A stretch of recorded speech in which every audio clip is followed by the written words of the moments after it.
नमस्कार दोस्तों, कैसे हैं आप सब लोग। उम्मीद है आप सब अच्छे होंगे। आज हम आपके सामने लेकर आए हैं जो हमारी प्रैक्टिस सेट चल रहे हैं एलटी ग्रेड के लिए। LT grade, TGT, PGT, GIC सभी के लिए जो है हिंदी के इस तरह के प्रैक्टिस सेट आपको यहाँ पर देखने को मिलेंगे। तो आज का जो प्रैक्टिस सेट है हमारा वो हो जाता है 6 नंबर का प्रैक्टिस सेट। ठीक है, कितने नंबर का? 6 नंबर का हो जाता है। और इससे पहले हमने 5 प्रैक्टिस सेट करा दिए हैं। वो अगर आपने नहीं देखे हैं तो आप हमारे चैनल पर विजिट करेंगे, वहाँ पर आपको इससे पहले सभी प्रैक्टिस सेट मिल जाएंगे। तो चलिए देर बिल्कुल नहीं करेंगे, शुरू कर लेते हैं आज का हमारा जो प्रैक्टिस सेट है। और पहला ही क्वेश्चन क्या हो जाता है आज के प्रैक्टिस सेट का। सारे जो क्वेश्चन है वो डिटेल वाइज समझेंगे और लगभग 120 से और 125 के आसपास यहाँ पर क्वेश्चन आपको मिलने वाले हैं। तो चलिए देख लेते हैं पहला क्वेश्चन आज की वीडियो का। तो यहाँ पर बात की गई है खंड काव्य की परिभाषा क्या है। खंड काव्य की परिभाषा आपको बतानी है। तो खंड काव्य की जो परिभाषा है वो हो जाती है किसी आदर्श पुरुष के जीवन के एक विशिष्ट अंश की मार्मिक कथा प्रस्तुति। ये क्या है? ये हो जाता है ये खंड काव्य की एक परिभाषा। ठीक है, बाकी सभी यहाँ पर जो है गलत दिखाए गए हैं। अगला क्वेश्चन हमारा बनता है संविधान में किस धारा के अनुसार संसद का कार्य हिंदी में या अंग्रेजी में किया जाता है। संविधान की कौन सी धारा है जिसके अनुसार संसद का कार्य हिंदी या फिर अंग्रेजी में किया जाता है। तो संसद की जो धारा हो जाती है वो हो जाती है धारा 120। ठीक है, इसमें कहा गया है जो संसद का कार्य है वो हिंदी या फिर अंग्रेजी में किया जा सकता है। ठीक है, ये कहा जाता है इस तरह से। अगला हमारा क्वेश्चन बनता है 3 नंबर। तो पंकज शब्द निम्नलिखित में से किस भेद के अंतर्गत आएगा। पंकज शब्द निम्नलिखित में से किस भेद के अंतर्गत आएगा। रूढ़, यौगिक, निरर्थक या फिर योग रूढ़। तो रूढ़ शब्द आपको बता दिया जाएगा। रूढ़ वो होते हैं जिनके जो है खंड नहीं किए जा सकते हैं, खंड नहीं किए जा सकते हैं। ठीक है, वो कहलाते हैं आपके रूढ़ शब्द। जैसे आप बोल देंगे जैसे जब, कब, ठीक है, नल, जल।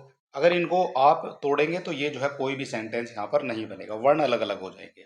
ठीक है, इसके बाद आता है आपका जो यौगिक है। तो यौगिक में क्या होता है? तो यौगिक में आ जाएगा जो भी शब्द आपके जिसके खंड किए जा सकते हैं। जैसे यौगिक का एक एग्जाम्पल है, जैसे आपका हो जाएगा विद्यालय। ठीक है, विद्या प्लस आलय, तो ये हो जाता है आपका यौगिक। और अगर योग रूढ़ की बात करेंगे तो योग रूढ़ हो जाता है आपका जो अन्य अर्थ देता है, जिसमें आपके बहुविग्री समास के सारे जो है शब्द देखने को मिल जाएंगे। यानी बहुविग्री समास के जो सभी शब्द हैं वो आपके योग रूढ़ कहे जाते हैं। आपसे पूछा गया पंकज, तो पंकज का अर्थ क्या होता है ये आपको बताना था। तो पंकज का जो अर्थ होगा वो होगा कमल, यानी कि अन्य शब्द जो है अन्य अर्थ वहां पर निकल रहा है। तो इस तरह से इसका जो करेक्ट आंसर है वो हो जाएगा आपका ऑप्शन नंबर डी।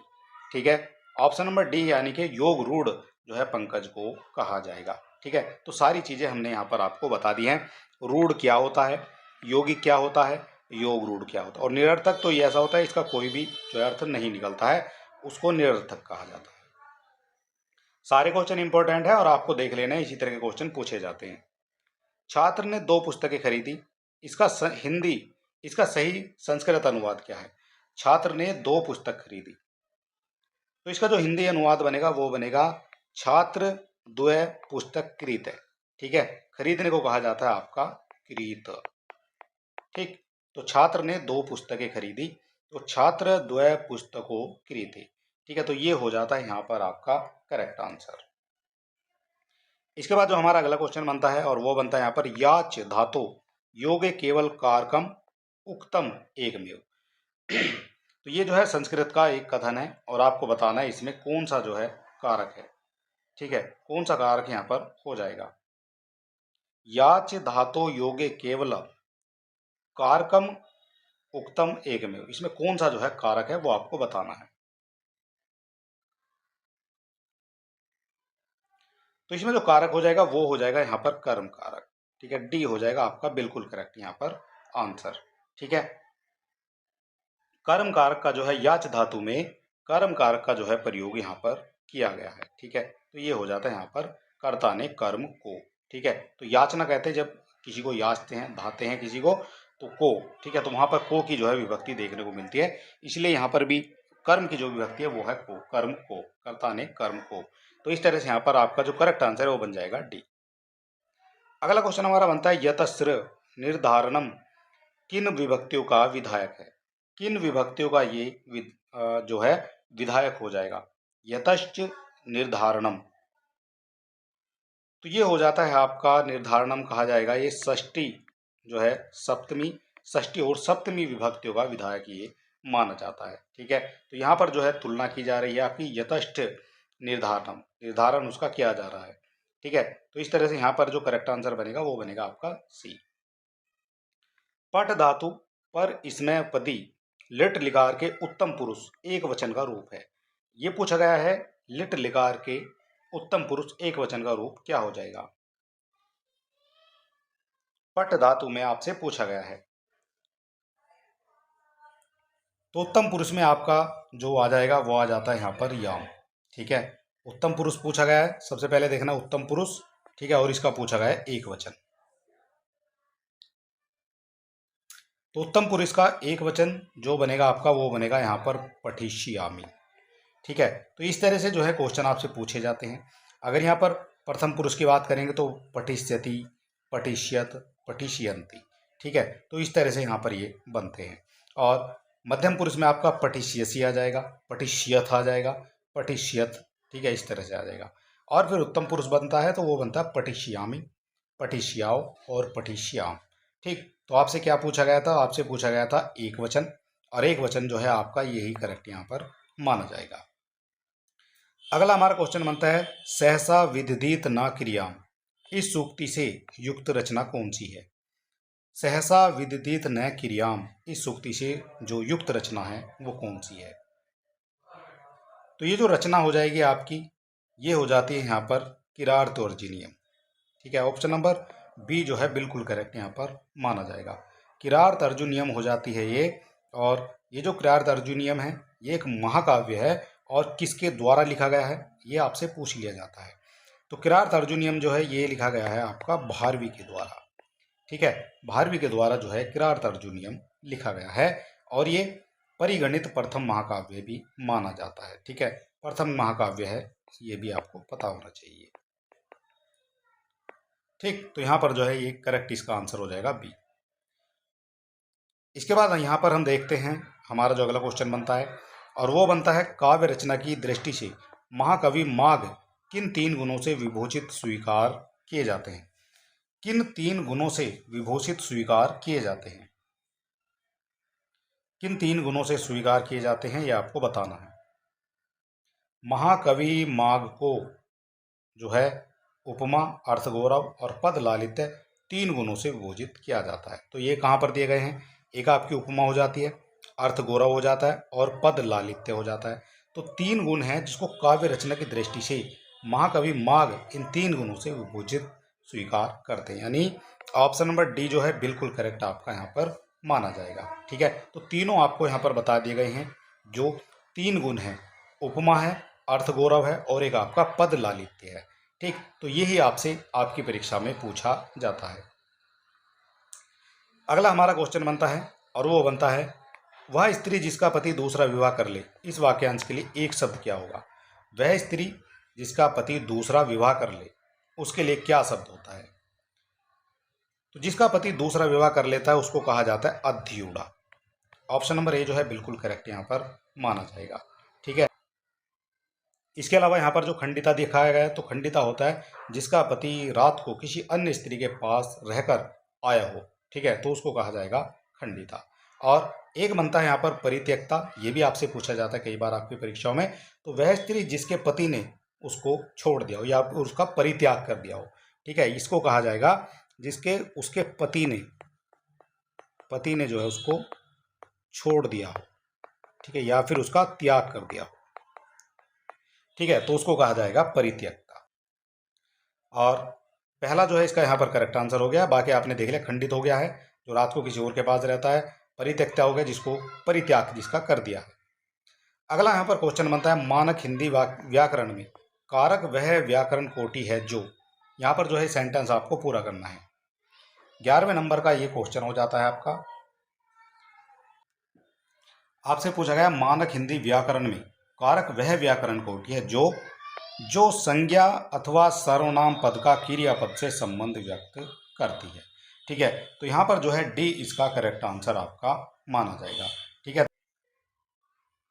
तो मानक हिंदी व्याकरण में कारक वह व्याकरण कोटि है जो संज्ञा और सर्वनाम पद का क्रियापद से संबंध व्यक्त करता है।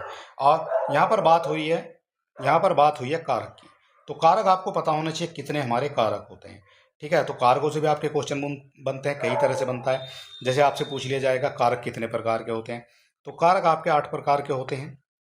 ठीक है, कारक आपके होते हैं 8 प्रकार के, और 8 प्रकार को आपको जो है पता होना चाहिए। ठीक है, तो चलिए थोड़ा सा हम लिख के यहाँ पर दिखाने की कोशिश करेंगे आपको। जैसे यहाँ पर होता है सबसे पहले कर्ता, इसकी विभक्ति होती है नि, कर्म को, ठीक है, करण से के द्वारा, जिसके भी मतलब एक साधन के रूप में जो है इसको प्रयुक्त किया जाता है। इसके बाद आता है आपका संप्रदान। ठीक है, संप्रदान आता है के लिए संप्रदान। इसके बाद संप्रदान के बाद आता है आपका अपादान। ठीक है, जो अलग होने के भाव में होता है, अलगाव के रूप में होता है, या फिर जब भय लगता है तब भी आपको अपादान देखने को मिलेगा। ठीक है, और इसके बाद आता है आपका संबंध। क्या आता है? संबंध। और संबंध में आपका का की के उसका कुत्ता, ठीक है, राम का घोड़ा, ठीक है, राम का बाण। ठीक है, तो ये संबंध की बात यहाँ पर करते हैं। ठीक है, उसकी बकरी। ठीक है, इस तरह से जो है यहाँ पर का की के ये संबंध के तौर पर आपको देखने को मिलेगा। एक आपका बनता है अधिकरण। अधिकरण होता है आपका मे पे पर। ठीक है, मे पर जहाँ पर भी आ जाए, मेज पर कोई चीज़ रखिए तो वहाँ पर अधिकरण कारक होगा। और इसी तरह से एक आता है आपका सबसे लास्ट में जो है वो संबोधन। तो संबोधन में क्या हो जाएगा, जिसमें आपका हे, अरे, ओ, अरे यार, ये काम होना था वो हुआ नहीं। ठीक है, तो इस तरह से जहाँ पर भी आप बोलेंगे तो वहाँ पर जो है आपका संबोधन कारक लग जाएगा। ठीक है, तो ये 8 कारक जो है हमने आपको यहाँ पर बता दिए। इन 8 कारक से आपसे क्वेश्चन बनते हैं। 8 कारक कौन कौन से हैं, कितने प्रकार के कारक हैं, वो सब यहाँ पर आपको बता दिया गया है। चलिए देखते हैं अगला क्वेश्चन हमारा क्या हो जाता है। भाषा वैज्ञानिक दृष्टि से भाषा की परिभाषा है। भाषा वैज्ञानिक दृष्टि से भाषा की परिभाषा। तो भाषा की जो परिभाषा हो जाएगी वो हो जाएगी, भाषा मानव मुख के ध्वनि अंगों से निःसृत सामाजिक स्वीकृति प्राप्त सार्थक पदों के सुशृंखलित वाक्यों द्वारा विचार विनिमय का एक माध्यम है। ठीक है, तो ये ही तो है भाषा की जो है परिभाषा। ठीक, भाषा क्या है? भाषा जो है वाक्यों का विचार विनिमय। मैं आपसे कुछ कह रहा हूँ, आप मुझसे कुछ कह रहे हैं, तो ये भाषा ही तो है। ठीक है, हम एक दूसरे की भाषा समझ रहे हैं। ठीक है, आप मुझे कमेंट कर रहे हैं, हम आपका उनका पढ़कर जवाब दे रहे हैं, तो ये भाषा जो है, और उसमें विचार विनिमय हो रहा है। मेरे विचार आप तक पहुंच रहे हैं और आपके विचार मेरे तक पहुंच रहे हैं। ठीक है, तो इस तरह से इसका जो करेक्ट आंसर है वो हो जाता है यहाँ पर ए। अगला हमारा क्वेश्चन बनता है, आप किस कथन को असंगत मानते हैं? आप किस कथन को असंगत मानते हैं? तो यहाँ पर जो करेक्ट आंसर है आपका 13 नंबर, उसमें जो करेक्ट बनेगा, एक भाषा के साहित्य को विश्व के दूसरे क्षेत्रों में पहुंचाने में अनुवाद पुल का कार्य करता है। तो ये तो है यहाँ पर आपका बिल्कुल करेक्ट माना जाएगा। ठीक है, जो भाषा साहित्य है वो विश्व के एक क्षेत्र से, यानी कि भारत की कोई भारत का कोई साहित्य है और वो जो है चीन में जा रहा है। ठीक है, तो एक क्षेत्र से दूसरे क्षेत्र में जो है ये पुल का काम करता है।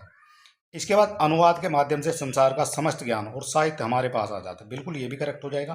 भाई चीन में क्या हो रहा है, चीन में क्या पढ़ा जाता है, वो सब हम जान सकते हैं। अमेरिका में क्या हो रहा है, ठीक है, वहाँ किस तरह की पढ़ाई, वो हम सब जान सकते हैं। तो ये तो अनुवाद के माध्यम से ही जो है हम यहाँ पर ये सब कुछ बता सकते हैं। इसके बाद आपका जो अगला बनता है, अनुवाद में अनु का अर्थ है पहले लिखना, वाद का अर्थ है पुनः बाद में लिखना, तो ये गलत हो जाएगा। तो यहाँ पर जो आपका दिखाया गया है जो अनु है, इसका जो अर्थ है, अनु का अर्थ होता है आपका बाद में, जैसे अनुवाद यानी बाद में बात करेंगे। ठीक है, तो अनु का जो अर्थ है वो हो जाता है यहाँ पर बाद में। ठीक है, और इसके अलावा जो वाद है, ठीक है, वाद का क्या अर्थ होता है? तो वाद का अर्थ होता है आपका किसी तरह का एक कथन। ठीक, तो ये इसका जो है अर्थ हो जाता है। तो ये पहले लिखना जो है यहाँ पर गलत लिखा गया है, इस तरह से ये आपका कथन हो जाएगा गलत। आपसे क्या पूछा गया था? आपसे पूछा गया था जो आपका असंगत है, तो असंगत तो आपका यही है। ठीक है, तो सी जो है यहाँ पर आपका करेक्ट हो जाएगा। और एक भाषा में व्यक्त भाव व विचारों को दूसरी भाषा में रूपांतरित करना अनुवाद कहलाता है। बिल्कुल ये आपका करेक्ट हो जाएगा।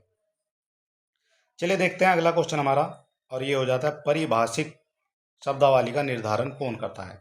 जो पारिभाषिक शब्दावली का निर्धारण है वो करते हैं भाषा के वैज्ञानिक, यानी कि ऑप्शन नंबर ए जो है बिल्कुल करेक्ट यहाँ पर माना जाएगा। किसी सीमित क्षेत्र में बोली जाने वाली स्थानीय भाषा को क्या कहते हैं? किसी सीमित क्षेत्र में बोली जाती है, ये स्थानीय भाषा है, और इसको क्या कहा जाएगा? तो सीमित क्षेत्र में बोली जाने वाली जो स्थानीय भाषा है उसको कहा जाता है बोली। ठीक है, सी हो जाएगा यहाँ पर आपका करेक्ट आंसर। इसमें अगर हम एग्जाम्पल की बात करेंगे तो सबसे पहले जैसे किसी क्षेत्र में बोली जाती है आपकी अवधी, ठीक है, ये अवधि बोली जा रही है। किसी क्षेत्र में आपकी जैसे मथुरा में चले जाएंगे तो वहाँ पर आपको देखने को मिल जाएगी ब्रजभाषा देखने को मिल जाएगी वहाँ पर, ठीक है, वो भी एक क्षेत्रीय बोली है। अभी आप जो है बुंदेलखंड में चले जाएंगे तो बुंदेली देखने को मिल जाएगी, ठीक है। मगध में चले जाएंगे तो आपको मगही देखने को मिल जाएगी बिहार की तरफ, ठीक है। और ये सभी जो है आपकी बोलियाँ जो है ये मानी जाती है, ठीक है, स्थानीय बोली है। बिहार में चले जाओगे बिहारी है, इस तरह से जो है यहाँ पर सब क्षेत्रों की अलग अलग बोलियाँ यहाँ पर देखी जाती है। तो सीमित क्षेत्र में बोली जाती है तो बिहार में बोली जाएगी तो उसको क्या कहा जाएगा? वो जो स्थानीय भाषा है उसको जो है बोली ही कहा जाएगा। अगला क्वेश्चन बनता है सिंधी भाषा का विकास अपभ्रंश की किस बोली से माना गया है? सिंधी भाषा का जो विकास है वो किस से माना गया है? तो सिंधी का जो विकास है वो हुआ है आपका ब्राचड़ से, ठीक। ऑप्शन नंबर ए जो है बिल्कुल करेक्ट यहाँ पर आपका माना जाएगा। ब्राचड़ से आपका सिंधी का विकास हुआ है। पैसाची से किसका विकास हुआ है? तो पैसाची से हुआ है आपका पंजाबी का विकास, ठीक है। किसका है? पंजाबी का। अर्धमगधी की बात करेंगे तो अर्धमगधी से आपका हो जाता है अवधी का, ठीक है। अवधी के बाद आ जाती है बघेली, भी यहीं से ली गई है। और बघेली के बाद आपकी जो छत्तीसगढ़ी है वो भी आपकी यहीं से ली गई है, ठीक है। इसके अलावा एक बचती हमारी जो मगधी है, तो मगधी से आपको देखने को मिलेगी सबसे पहले भोजपुरी, ये आपकी मगधी से ही आ जाएगी। मगही एक आपकी आती है मगही, ठीक।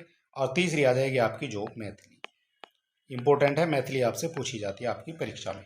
तो आपसे यही तो पूछा गया, सिंधी भाषा का विकास हुआ ब्राचड़ से, और बाकी अगर पंजाबी भाषा का पूछ ले तो पैसाची से, अवधी बघेली छत्तीसगढ़ी पूछ ले तो अर्धमगधी से, और भोजपुरी मगही और मैथिली ये हो जाता है मागधी से। अगला हमारा क्वेश्चन बनता है यहाँ पर, जिस धर्म साम्य को आधार बनाकर उपमेय उपमान में एकता स्थापित की जाती है उसे क्या कहा जाता है? तो एकता स्थापित यहाँ पर कर ली जाती है तो उसको क्या कहा जाएगा? क्वेश्चन नंबर हो जाता है हमारा ये 17। जिस धर्म साम्य को आधार बनाकर उपमेय उपमान में एकता स्थापित कर ली जाती है उसे क्या कहते हैं? तो उसको कहते हैं यहाँ पर साधारण धर्म, ठीक है। ऑप्शन नंबर ए जो है बिल्कुल करेक्ट यहाँ पर आपका माना जाएगा, ठीक है। एग्जाम्पल की यहाँ पर बात करते हैं, जैसे पीपर पात सरिस मंडोला, ठीक है। तो इसमें क्या है? तो यहाँ पर जो है आधार बनाकर उपमेय और उपमान को स्थापित कर लिया गया है, ठीक है। तो ये हो जाता है यहाँ पर इसका करेक्ट आंसर। अगला हमारा क्वेश्चन बनता है, काव्य का अनिवार्य तत्व क्या नहीं है? काव्य का अनिवार्य तत्व क्या नहीं है? तो 4 ऑप्शन दिए गए हैं, यहाँ पर दिया गया है शब्द तत्व, अर्थ तत्व, अलंकार तत्व और भाव तत्व। 18 का जो करेक्ट आंसर है हमारा वो हो जाता है यहाँ पर अलंकार तत्व, ठीक है। बी हो जाएगा आपका बिल्कुल करेक्ट यहाँ पर आंसर, ठीक। बी जो है बिल्कुल करेक्ट आंसर आपका माना जाएगा। काव्य का अनिवार्य तत्व क्या नहीं है? तो अलंकार तत्व जो है नहीं है, सब तत्व जरूरी है, अर्ध तत्व भी जरूरी है और भाव तत्व भी आपका जरूरी है, ठीक है। लेकिन अलंकार तत्व की जो है वहां पर आवश्यकता नहीं होगी।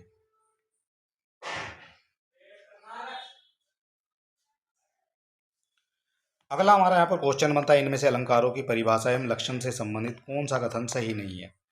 अलंकारों की परिभाषा और लक्षण से संबंधित कौन सा कथन सही नहीं है? 19 नंबर का जो है ये क्वेश्चन हो जाता है यहाँ पर, और इसका करेक्ट आंसर आप अगर चाहते हैं तो बता सकते हैं कमेंट बॉक्स में। इनमें अलंकारों की परिभाषा और लक्षण से संबंधित कौन सा कथन सही नहीं है? तो चलिए देख लेते हैं। जहाँ उपमेय में उपमान की संभावना कल्पना की जाए वहाँ उत्प्रेक्षा होता है, तो ये तो आपका करेक्ट हो जाएगा, ठीक है। वहाँ पर क्या होगा? वहाँ पर आपका जो है हो जाएगा उत्प्रेक्षा। और उत्प्रेक्षा को जानने की सबसे बढ़िया ट्रिक है, जहाँ पर जनु, जानो, ठीक है, मनु, मानो, मानहु, इस तरह के शब्द देखने को मिल जाए वहाँ पर आपका उत्प्रेक्षा अलंकार हो जाएगा। उपमा में रूप, रंग, गुण आदि की समानता के आधार पर दो भिन्न वस्तुओं की तुलना की जाती है। बिल्कुल ठीक है, तो भिन्न वस्तुओं की तुलना की जाती है। जैसे मुख जो है चंद्रमा के समान है, ठीक है, इस तरह से जहाँ पर भी आ जाता है तो उपमा जो है वहाँ पर, जहाँ पर चंद्र सा मुख, ठीक है, तो जहाँ पर सा सी से आ जाता है वहाँ पर जो है उपमा देखी जाती है।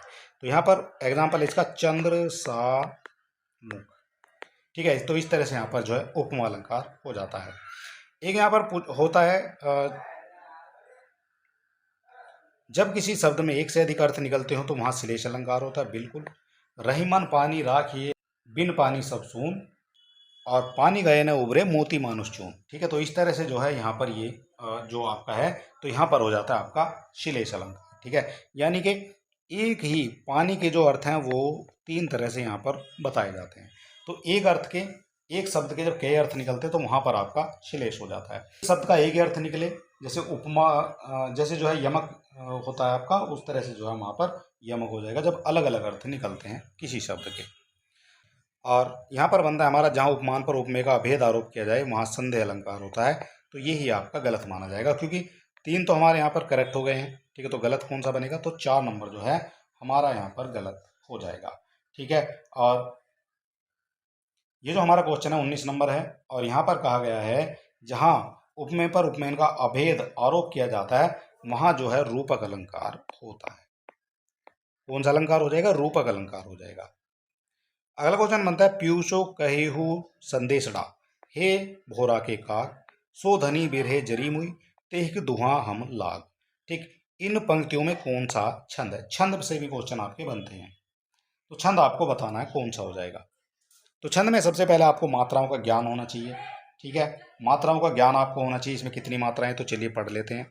तो 1 2 3 4 5 6 7 8 9 10 11 12 13, तो अगर 13 मात्राएं अगर आपको पहले चरण में दिख रही हैं तो दूसरे में आपकी हो जाएंगी 11, फिर तीसरे में आपकी 13 आ जाएंगे और चौथे में हो जाएंगी आपकी 11। तो इस तरह से यहाँ पर क्या होगा, तो यहाँ पर हो जाएगा ये दोहा। अगर यहीं पर इनको उल्टा कर दिया जाए कि पहले चरण में 11 और दूसरे चरण में जो है 13, तीसरे चरण में भी 11 और चौथे चरण में 13, तो यहाँ पर हो जाएगा फिर आपका सोरठा, ठीक। तो इस तरह से आपका यहाँ पर ये दोहा और सोरठा क्लियर हो गया है, ठीक है। चौपाई की बात करेंगे तो प्रत्येक चरण में जो है 16 मात्राएं देखने को मिलती है। और कुंडिलिया की बात करेंगे तो कुंडिलिया का जो लास्ट का शब्द होता है, जो लास्ट का बिल्कुल शब्द होता है ना, तो वो बिल्कुल एक जैसा माना जाता है, ठीक है, तो ये एक जैसा माना जाएगा और वो माना जाएगा आपका कुंडलिया, ठीक। तो इतनी चीजें आपने यहाँ पर बिल्कुल समझ ली है, ठीक है, क्लियर हो गई ये चीजें। अगला क्वेश्चन हमारा बनता है, साधारणीकरण के संदर्भ में कहा गया है कि यह वाक्य भावकत्व साधारणीकरण निम्नलिखित में से किस आचार्य का है। तो भावकत्व साधारणीकरणम, ये जो है किस जो है आचार्य का कथन है। तो देख लेते हैं किस आचार्य का ये कथन हो जाएगा हमारा। तो यहाँ पर हो जाता है हमारा ये 21 नंबर, और ये जो कथन हो जाएगा ये हो जाएगा यहाँ पर भट्ट नायक का, यानी कि ऑप्शन नंबर ए जो है बिल्कुल करेक्ट यहाँ पर आपका माना जाएगा, ठीक है। तो ये केवल कथन है, इससे ज़्यादा कुछ आपको देखने की जरूरत नहीं है। अगर आपका ये डायरेक्ट क्वेश्चन पूछ लिया जाएगा तो आप इसका आंसर कर देना भट्ट नायक। चलिए देख लेते हैं अगला क्वेश्चन हमारा क्या है। ये पूरा प्रैक्टिस सेट है और इसी तरह के हम बाकी प्रैक्टिस सेट भी करा रहे हैं। फिलहाल हमने जो 5 प्रैक्टिस सेट पहले करा दिए हैं, अगर वो आपने नहीं देखे हैं तो आप हमारे चैनल पर विजिट करेंगे, वहाँ पर आपको इससे पहले सभी प्रैक्टिस सेट मिल जाएंगे। अगर आप चैनल पर नए हैं और आपने अभी तक हमारे चैनल को सब्सक्राइब नहीं किया है तो आप हमारे चैनल को सब्सक्राइब भी कर सकते हैं। फिलहाल बात की गई है यहाँ पर, तोता डाली पर बैठा है, इस वाक्य में कौन सा कारक है। पर की बात यहाँ पर हो रही है, ये यहाँ पर आपको ध्यान देना है, इसका जो कारक है वो क्या है, पर बैठा है। तो पर का हमने बताया था आपको अभी थोड़ी देर पहले, तो मे पे पर, जहाँ पर भी आ जाए मे पे और पर, ठीक है, तो ये कहाँ आ जाएगा, तो ये आ जाएगा आपका अधिकरण कारक, यानी ऑप्शन नंबर सी आ जाएगा।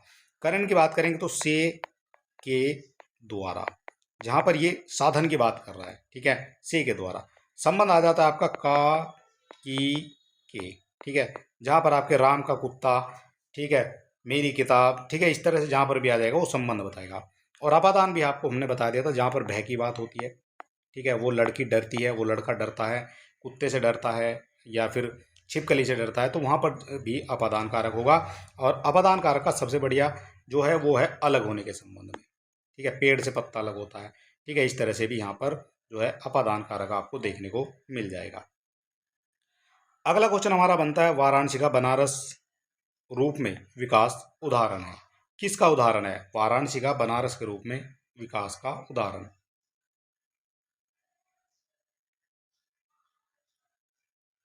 तो वाराणसी का जो बनारस रूप में ये हो जाता है आपका व्यंजन विपर्य का। व्यंजन विपर्य यानी ऑप्शन नंबर ए जो है बिल्कुल करेक्ट यहाँ पर आपका माना जाएगा। ठीक है, ये हो जाता है आपका यहाँ पर करेक्ट आंसर। अगला क्वेश्चन बनता है कंकन कणवित रणित नुपुर थे, हिलते थे छाती पर हार, मुखरित था कलवर गीतों में स्वर लय का होता विशार, और बिछड़ो तेरे सब आलिंगन, पुलक स्पर्श का पता नहीं, मधुमेह चुंबन कातराए आज न मुख को सता रही। उपयुक्त काव्य पंक्ति में कौन सा काव्य दोष लक्षित हो रहा है? काव्य दोष की यहाँ पर बात हो रही है। कौन सा काव्य दोष यहाँ पर जो है देखने को मिल जाएगा? तो यहाँ पर जो आपका दोष लग रहा है, इसमें 24 नंबर का एक क्वेश्चन है, और इसमें जो दोष देखने को मिलेगा वो मिलेगा युक्त संस्कृति दोष। ठीक है, युक्त संस्कृति दोष जो है यहाँ पर आपको देखने को मिल जाएगा। यहाँ पर जो है कुछ अशुद्ध पदों का जो है प्रयोग किया गया है, इसीलिए यहाँ पर युक्त संस्कृति दोष जो है माना जाएगा। ठीक है, तो ये हो जाता है यहाँ पर आपका ऑप्शन नंबर डी जो है यहाँ पर आपका करेक्ट हो जाएगा। और इस क्वेश्चन का बड़ा डिटेल में आंसर पढ़ने के लिए आपको जो है बड़े डीप में जो है ये चीजें सब पढ़नी पड़ेंगी। जब वक्रोक्ति वक्ता की कंठ ध्वनि पर आश्रित होती है तब उसे क्या कहा जाता है? जब वक्रोक्ति की बात हो रही है, जब वक्रोक्ति वक्ता की कंठ ध्वनि पर आश्रित होती है, तो वक्रोक्ति वक्ता की कंठ ध्वनि पर आश्रित होती है तो उसको कहा जाता है आपका काकू वक्रोक्ति। ठीक है, ऑप्शन नंबर सी जो है बिल्कुल करेक्ट यहाँ पर आपका माना जाएगा। क्या पूछा था आपसे? वक्रोक्ति वक्ता की कंठ ध्वनि पर आश्रित होती है, उसे कहा जाता है काकू वक्रोक्ति। अगला क्वेश्चन बनता है तप रिपु रिपु दर देखी के विरहनी लिए अकुलाय में कौन सा काव्य दोष है? तो काव्य दोष भी जो है आपके क्वेश्चन बनते हैं काव्य दोष से। क्वेश्चन नंबर हमारा हो जाता है यहाँ पर 26, और इसका जो करेक्ट आंसर है, तो इसका जो करेक्ट आंसर है वो यहाँ पर हो जाता है क्लिष्टव। ठीक है, डी हो जाएगा बिल्कुल करेक्ट आंसर। तरु रिपु रिपुधर देखी के विरहनी ती अकुलाय, इसमें आपसे पूछा गया है, तो यहाँ पर इसका जो करेक्ट आंसर है वो बन जाता है ऑप्शन नंबर डी क्लिष्ट जो है, यानी वृक्ष की शत्रु अग्नि है, अग्नि का शत्रु जल, और उस जल को धारण करने वाले बादल को देखकर गृहिणी स्त्री जो है वो व्याकुल हो जाती है। ये जो है इसका अर्थ है। ठीक है, तो इस तरह से यहाँ पर जो है इसका अर्थ है, और सामान्य जो है ये बोध के परे है। ठीक, तो इसका जो है कोई भी मतलब बाद में नहीं निकलता है। ठीक है, तो इस तरह से आपका जो है यहाँ पर क्लिष्ट जो है इसका करेक्ट आंसर माना जाएगा। अगला हमारा क्वेश्चन बनता है मैं तो गिरधर के घर जाऊं, गिरधर महारो सांची प्रीतम, देखत रूप लुभाऊं, इस पद में कौन सा काव्य गुण है? माधुर्य, प्रसाद है, ओज है, या फिर इनमें से कोई नहीं। 27 नंबर का ये क्वेश्चन है, और इसका जो करेक्ट आंसर है वो यहाँ पर आ जाएगा आपका माधुर्य गुण यहाँ पर हो जाएगा। ठीक है, माधुर्य गुण क्यों हो जाएगा? क्योंकि माधुर्य गुण जो है किसी काव्य को पढ़ने या सुनने में हृदय में जब मधुरता आती है उसमें जो है फिर माधुर्य गुण आ जाएगा। तो ये ऐसा ही तो है, मैं तो गिरधर के घर जाऊं, गिरधर मारो साचो प्रीतम देखत रूप लुभाऊं। ठीक है, तो यहाँ पर क्या हो रहा है? तो यहाँ पर पढ़ने और सुनने में जो है हृदय में एक मधुरता आ रही है, तो इसलिए इसको जो है मधुर जो है माधुर्य गुण कहा जाएगा यहाँ पर।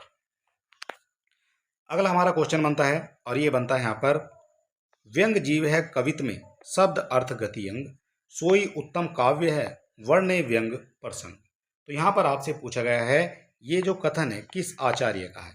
किस आचार्य का ये कथन है? तो ये जो कथन हो जाएगा ये हो जाएगा आपका प्रताप शाही का, यानी कि ऑप्शन नंबर डी जो है बिल्कुल करेक्ट यहाँ पर आपका माना जाएगा। किसका कथन है? व्यंग जीव है कवित में, तो ये जो कथन है ये कथन आपका हो जाएगा प्रताप सिंह का, प्रताप शाही का। ठीक है, तो प्रताप शाही का ये करेक्ट हो जाएगा। अगला हमारा क्वेश्चन बनता है ध्वनि सिद्धांत में संबंधित कौन सा कथन सही नहीं है? ध्वनि सिद्धांत से संबंधित कौन सा कथन सही नहीं है? ध्वनि सिद्धांत की यहाँ पर बात हो रही है। तो यहाँ पर जो है पहला ही हम देख लेते हैं, ध्वनि के दो प्रमुख भेद माने हैं। ध्वनि के दो प्रमुख भेद माने गए हैं, तो ये आपका गलत हो जाएगा। ध्वनि के दो भेद नहीं माने गए हैं, ध्वनि के माने गए हैं 3 भेद। कौन कौन से हो जाएंगे? तो एक तो आपका हो जाता है वस्तु ध्वनि, यहाँ पर लिख लेते हैं। एक हो जाता है आपका वस्तु ध्वनि, ठीक है। दूसरा हो जाएगा अलंकार ध्वनि, ठीक है, अलंकार ध्वनि। एक आपका तीसरा बनता है और तीसरा हो जाएगा रस ध्वनि, ठीक है, रस ध्वनि। ठीक, तो ये तीन जो है यहाँ पर माने जाएंगे। तो इस तरह से आप पहला तो आपका गलत हो जाएगा। आपसे पूछा गया है कौन सा सही नहीं, तो पहला ही आपका जो है सही नहीं है। लक्षणा मूला को अविकसित वाच्य ध्वनि भी कहते हैं। जो लक्षण मूला है उसको अविकसित जो है वाच्य ध्वनि कहते हैं। तो ये आपका करेक्ट हो जाएगा। यहाँ पर अविकसित वाच्य ध्वनि के भी दो भेद माने गए हैं, तो इसके भी जो है दो भेद माने जाते हैं। तो ये भी आपका करेक्ट हो जाएगा। इसके बाद अत्यंत तिरस्कृत वाच्य ध्वनि लक्षण मूला ध्वनि का ही एक भेद है, तो ये भी आपका यहाँ पर करेक्ट हो जाएगा। ठीक है, अत्यंत तिरस्कृत वाच्य ध्वनि लक्षण मूला का ही एक भेद माना जाता है। तो इस तरह से आपका जो करेक्ट आंसर है वो बन जाता है यहाँ पर ऑप्शन नंबर ए। अगला क्वेश्चन देखते हैं और ये बनता है यहाँ पर तद तोड़ दो शब्दार्थो स गुना वन लंकृति पुनः क्वापी। यह काव्य लक्षण किस आचार्य द्वारा निरूपित है? ये जो काव्य लक्षण है किसके द्वारा निरूपित किया गया है? तो यहाँ पर जो इसका करेक्ट आंसर है वो हो जाता है यहाँ पर आचार्य मम्मट। ठीक है, बी हो जाएगा आपका करेक्ट आंसर। मम्मट के द्वारा जो है ये जो है कथन कहा गया है। ठीक है, क्या कहा गया? तद्दोषो शब्दार्थो स गुना वन लंकृति पुनः क्वापी। यह आचार्य मम्मट का हो जाएगा। अगला क्वेश्चन बनता है कविता मनुष्य को स्वार्थ संबंधों के संकुचित घेरे के ऊपर उठाती है। यह कथन किसका है? कविता मनुष्य को स्वार्थ संबंधों के संकुचित घेरे से ऊपर उठाती है। तो ये जो कथन है ये कथन हो जाएगा आपका आचार्य रामचंद्र शुक्ल का। ठीक है, ये हो जाएगा यहाँ पर आपका करेक्ट आंसर। तो रामचंद्र शुक्ल से सबसे ज्यादा क्वेश्चन पूछे जाते हैं आपकी परीक्षा में। ठीक है, तो रामचंद्र शुक्ल को बड़े जो है आराम से आपको पढ़ना है, बड़े डिटेल में जो है आपको पढ़ना पड़ेगा रामचंद्र शुक्ल को। ठीक है, तो ये हो जाता है हमारा रामचंद्र शुक्ल का जो है कविता मनुष्य को स्वार्थ संबंधों के संकुच घेरे से ऊपर उठाती है। ये जो कथन है रामचंद्र शुक्ल का ही हो जाएगा। इसके बाद हमारा जो अगला क्वेश्चन बनता है और वो बनता है यहाँ पर हिंदी साहित्य सम्मेलन द्वारा प्रकाशित सम्मेलन पत्रिका के भारतेंदु अंक के इनमें से अतिथि संपादक हैं। कौन से हो जाएंगे यहाँ पर इसके अतिथि संपादक? कौन से हो जाएंगे? अगर आप किसी क्वेश्चन का आंसर जानते हैं तो आप हमें कमेंट बॉक्स में लिख भी सकते हैं और अपनी तैयारी को परख भी सकते हैं।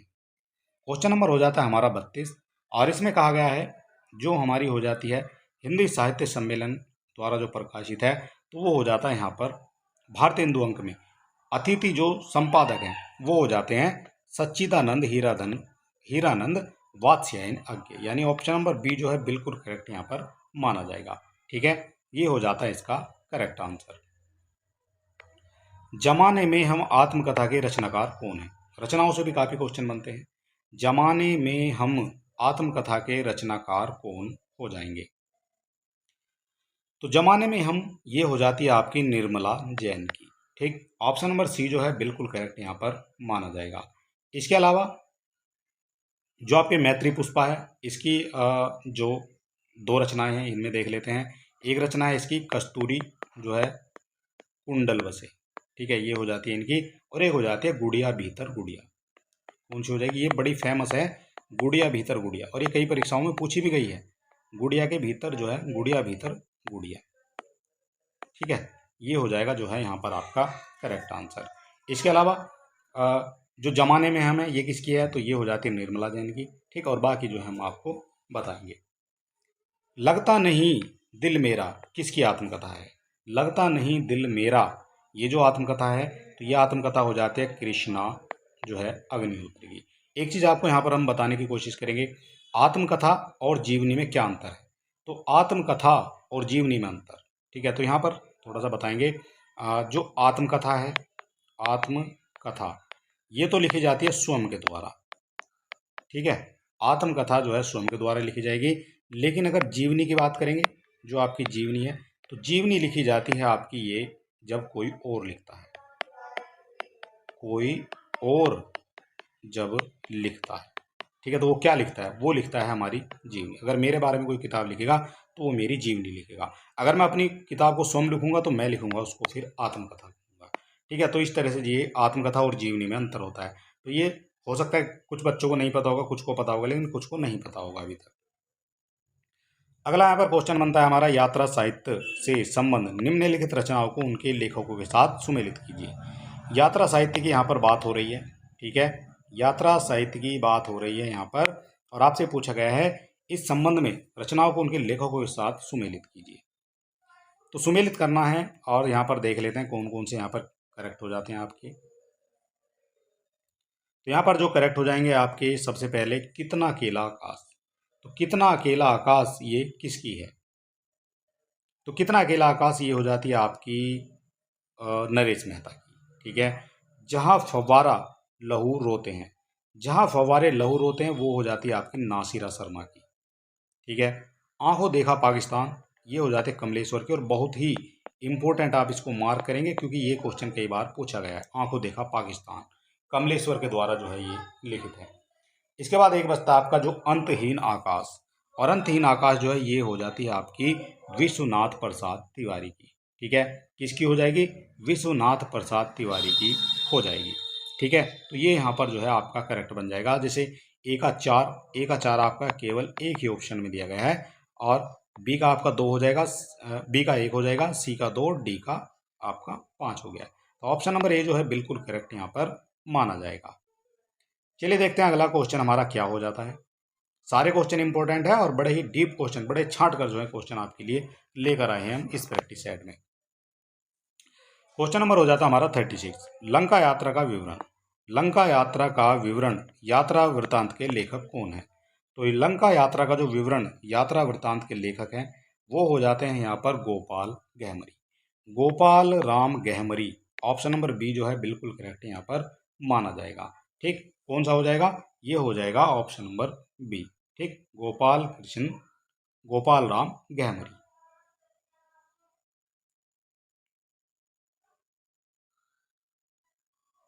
और ये जो लंका यात्रा का विवरण है ये कब आया? तो ये आया आपका 1916 ईस्वी में। ठीक है, ईयर से भी आपके क्वेश्चन यहाँ पर पूछ लिए जाते हैं। तंत्रलोक से यंत्रलोक तक किसका लिखा गया यात्रा वृत्तांत है? तो यात्रा वृत्तांत है, सबसे ज़्यादा जो यात्रा वृत्तांत है वो लिखे गए हैं राहुल संकीर्तन के द्वारा। यहाँ लिख देते हैं सबसे ज़्यादा। ठीक है, जो यात्रा वृत्तांत हैं वो आपके इनके द्वारा ही लिखे गए हैं। किसके द्वारा? ये लिखे गए हैं राहुल संकीर्तन के द्वारा। इसके बाद आपसे पूछा गया तंत्रलोक से यंत्रलोक तक किसका लिखा हुआ है? तो ये जो लिखा हुआ है ये लिखा हुआ है आपका नगेंद्र का। ऑप्शन नंबर डी जो है बिल्कुल करेक्ट यहाँ पर आपका माना जाएगा। हिंदी में रिपोर्टाज लेखन प्रारंभ करने वाले विद्वान थे। हिंदी में रिपोर्टाज का लेखन प्रारंभ करने वाले विद्वान कौन से हैं? तो हिंदी में जो है रिपोर्टाज का लेखन प्रारंभ करने वाले विद्वान वो हो जाते हैं शिवदान सिंह चौहान। ठीक है, ये हो जाएगा यहाँ पर आपका करेक्ट आंसर। ठीक, इनकी अगर रचना की बात करेंगे तो इनकी एक रचना हो जाती है लक्ष्मीपुरा, जो आपकी परीक्षा में पूछी जाती है लक्ष्मीपुरा। ठीक है, लक्ष्मीपुरा के अलावा जो है ये जो लक्ष्मीपुरा है इनका पहला रिपोर्टाज हो जाता है। ठीक है, ये आपको पता होना चाहिए, पहला रिपोर्टाज आपका लक्ष्मीपुरा हो जाता है। और अगला क्वेश्चन हमारा बनता है यहाँ पर, और ये बनता है बाजे पायलिया के घुंघरू के लेखक कौन है? बाजे पायलिया घुंघरू के लेखक आपको बताना है। तो इसको जो लेखक हैं वो हो जाते हैं कन्हैया लाल मिश्र प्रभाकर। कन्हैया लाल ही सारे नाम यहाँ पर दिए गए हैं आपको कंफ्यूज करने के लिए, लेकिन यहाँ पर जो है कन्हैया लाल मिश्र प्रभाकर, ऑप्शन नंबर ए जो है बिल्कुल करेक्ट हो जाएगा। ठीक है, बाजे पायलिया के घुंघरू कन्हैया लाल मिश्र प्रभाकर द्वारा जो ये लिखित है। ठीक, ये हो जाती है आपकी करेक्ट आंसर। इसके अलावा इनकी जो और भी कुछ हैं, जैसे एक इनकी है जो पूछी जाती है आपसे, भूले हुए चेहरे। ठीक है, ये भी आपसे जो है पूछ लिया जाता है। अगला क्वेश्चन हमारा बनता है अमिट रेखाओं के संस्मरण रेखा चित्रकार हैं। अमिट रेखाएं के संस्मरण रेखा चित्रकार हैं, कौन हो जाते हैं अमिट रेखाओं के? तो ये हो जाते हैं आपके सत्यवती मल्लिक। ठीक है, संस्मरण रेखा चित्रकार हो जाते हैं अमिट रेखाओं के। ऑप्शन नंबर बी जो है बिल्कुल करेक्ट यहाँ पर माना जाएगा। और अगर आपसे पूछा जाएगा इसका लेखन वर्ष, तो वो हो जाता है आपका 1951। इसके बाद आपसे पूछा गया अकाल पुरुष गांधी शीर्षक से महात्मा गांधी के जीवन के माध्यम से नए धर्म की अवधारणा को किस साहित्यकार ने साकार किया है। अकाल पुरुष गांधी शीर्षक से महात्मा गांधी के जीवन के माध्यम से नए धर्म की अवधारणा को किस साहित्यकार ने साकार किया है। 41 का जो है ये हमारा क्वेश्चन हो जाता है। और ये जो महात्मा गांधी के जीवन के माध्यम से नए धर्म की अवधारणा को जो है साकार किया है, तो वो हो जाते हैं आपके जैनेन्द्र कुमार। ठीक है, डी हो जाएगा यहाँ पर आपका करेक्ट आंसर। इनमें से कौन सी रचना आत्मकथा है। आत्मकथा हमने अभी आपको बताया, आत्मकथा और जीवनी में अंतर। ठीक, आत्मकथा अपने आप लिखी गई कथा। तो कौन सी रचना है जो वो आत्मकथा है। तो आत्मकथा इसमें हो जाती है बचपन। ठीक है, ये हो जाएगा इसका करेक्ट आंसर। और जो आपका ठेले पर हिमालय है ये आपका हो जाता है धर्मवीर भारती का जो है एक जो है निबंध हो जाएगा, धर्मवीर भारती का। ठीक है, क्या है ये है एक निबंध रचना। ठीक है, ये भी आपको पता होना चाहिए। इसके अलावा आखिरी चट्टान जो है ये आपकी मोहन राकेश की है। मोहन राकेश से भी जो है आपके क्वेश्चन बनते हैं। तो जो बचपन रचना है ये हो जाती है आपकी आत्मकथा। अगला हमारा क्वेश्चन बनता है छायावाद पर विचार करते हुए हिंदी के कई प्रतिष्ठित आलोचक निर्देश देते हैं कि हिंदी में छायावाद बंगला साहित्य के अनुकरण पर आए। इस संदर्भ में कौन सा विकल्प सही है। इस संदर्भ में कौन सा विकल्प यहाँ पर सही हो जाएगा। तो इसका जो सही विकल्प है वो हो जाता है यहाँ पर बंगला साहित्य में छायावाद युग का कोई युग हुआ ही नहीं। अपनी आधारहीन कल्पना पर ही हिंदी आलोचक ऐसा मत प्रचारित करते हैं। ऑप्शन नंबर डी जो है बिल्कुल करेक्ट यहाँ पर माना जाएगा। ठीक है, ये पूछा था छायावाद पर विचार करते हुए हिंदी के कई प्रतिष्ठित आलोचक निर्देश देते हैं, वो इसी तरह का निर्देश देते हैं। अगला यहाँ पर क्वेश्चन बनता है हमारा, और ये बनता है रोमेटिज्म के लिए हिंदी में स्वच्छंदतावाद का प्रयोग सर्वप्रथम किसने किया है। स्वच्छंदतावाद प्रयोग जो है वो किसके द्वारा किया गया है। क्वेश्चन नंबर हो जाता है हमारा 44। और इसकी यहाँ पर जो दिया गया है वो दिया गया है ये आचार्य रामचंद्र शुक्ल के द्वारा। ठीक है, ऑप्शन नंबर जो है हमारा हो जाता है यहाँ पर सी, बिल्कुल करेक्ट। अगला क्वेश्चन बनेगा कवि कर्म और काव्य भाषा किस आलोचक की समीक्षा करती है। कवि कर्म है और काव्य भाषा है, किस आलोचक की ये समीक्षा करती है। 45 नंबर का हमारा एक क्वेश्चन हो जाता है। और इसका जो करेक्ट आंसर बनेगा वो बनेगा यहाँ पर परमानंद श्रीवास्तव। ऑप्शन नंबर सी जो है यहाँ पर आपका करेक्ट हो जाएगा। आपसे पूछा गया कवि कर्म और काव्य भाषा, परमानंद काव्य भाषा किस आलोचक की समीक्षा करती है। तो यहाँ पर हो जाती है परमानंद श्रीवास्तव की। अगला हमारा क्वेश्चन बनता है आचार्य रामचंद्र शुक्ल की समीक्षा पद्धति से संबंधित कौन सा कथन गलत है। आचार्य रामचंद्र शुक्ल की समीक्षा पद्धति से संबंधित कौन सा कथन गलत है। गलत कथन आपको यहाँ पर बताना है। तो 46 नंबर हो जाता है हमारा ये क्वेश्चन। और यहाँ पर जो गलत हो जाएगा वो हो जाएगा यहाँ पर समीक्षा के सैद्धांतिक मानदंड स्थापना का ऐतिहासिक काम आचार्य शुक्ल ने किया, लेकिन उन सिद्धांतों को व्यवहारिकता के धरातल पर कार्यान्वित करने का गुरुतर जो है दायित्व उन्होंने भावी समीक्षकों को सौंपा है। तो यहाँ पर जो है सी इसका करेक्ट आंसर बन जाएगा। आपसे पूछा है कौन सा कथन गलत है। बाकी कथन आपके सभी सही हैं, जैसे समीक्षा में रचनाकारों की विशेषता और उनकी अंत प्रवृत्तियों की तरफ सर्वप्रथम आचार्य शुक्ल ने ही ध्यान आकृष्ट किया है, यह आपका करेक्ट बनेगा। इसके अलावा उन्होंने आलोचना का ढांचा भारतीय रहने दिया, लेकिन उसका बाह्य रूप और रचना विधान जो है वो पश्चिम से लिया, ये भी करेक्ट हो जाएगा। इसके अलावा हिंदी समीक्षा को उनके युगानुरूप नवीनता प्रदान किया, ये भी करेक्ट हो जाएगा। अगला हमारा क्वेश्चन बनता है 47 नंबर। और यहाँ पर पूछा गया है रचना यदि जीवन के अर्थ का विस्तार करती है तो आलोचना रचना के अर्थ का, यह कथन इनमें से किस आलोचक का है। तो आलोचकों से भी जो है काफ़ी क्वेश्चन आपके बनते हैं। तो रचना यदि जीवन के अर्थ का विस्तार करती है तो आलोचना रचना के अर्थ का क्या करती है। तो ये जो कथन है ये हो जाता है आपका राम स्वरूप चतुर्वेदी का। ठीक, सी हो जाएगा आपका करेक्ट आंसर। अगला हमारा क्वेश्चन बनता है और ये बनता है हमारा 48 नंबर। 48 में कहा गया है कविता तो कवि की आत्मा का आलोक है, उसके हृदय का रस है जो बाहर की वस्तु का अवलंब लेकर फूट पड़ती है। यह कथन किसका है? किस कवि के द्वारा जो है ये कहा गया है? कविता तो कवि की आत्मा का आलोक है। तो ये जो कथन बनता है, ये बनता है आपका जो है रामधारी सिंह दिनकर का। यहाँ यानी ऑप्शन नंबर सी जो है बिल्कुल करेक्ट आपका यहाँ पर माना जाएगा। रामधारी सिंह दिनकर जो है इसका करेक्ट आंसर हो जाएगा। बर्बरता की पहली सीढ़ी से सभ्यता की अंतिम सीढ़ी तक युद्ध मनुष्य जाति का साथ देता आया है। यह कथन जो है किस निबंध से उद्गृत है? ये कथन किस निबंध से उद्गृत है? 49 नंबर का ये क्वेश्चन हो जाएगा और इसका जो करेक्ट आंसर है वो हो जाता है युद्ध और नारी। ठीक है, महादेवी वर्मा जो है द्वारा जो है ये रचित है। किसके द्वारा है? महादेवी वर्मा के द्वारा जो है ये रचित है आपका। ठीक है, और नाम है इसका युद्ध और नारी। बर्बरता की पहली सीढ़ी से सभ्यता की अंतिम सीढ़ी तक युद्ध मनुष्य जाति का साथ देता आया है। ये महादेवी वर्मा के द्वारा जो है लिखित है। अगला हमारा क्वेश्चन बनता है पृथ्वीराज किसके प्रति अनुरक्त था? पृथ्वीराज किसके प्रति अनुरक्त था? ऑप्शन नंबर हो जाता है हमारा यहाँ पर, क्वेश्चन नंबर हो जाता है हमारा 50 और इसका जो करेक्ट आंसर है वो यहाँ पर बन जाएगा पृथ्वीराज जो है ये संयोगिता के प्रति जो है अनुरक्त था। ठीक है, किसके प्रति? संयोजिता के प्रति अनुरक्त था। पृथ्वीराज की वीरता और पर्ण कथा को आधार बनाकर चंद्रबरदाई ने पृथ्वीराज रासो नामक महाकाव्य की रचना की थी। और इसके अलावा जो आपकी पद्मनी है, पद्मनी किसकी है? तो पद्मनी हो जाती है आपकी ये जयशंकर प्रसाद की। किसकी है? ये हो जाती है जयशंकर प्रसाद की कीर्ति हो जाएगी। ठीक है, तो ये सभी चीज़ें आपको याद रखनी है।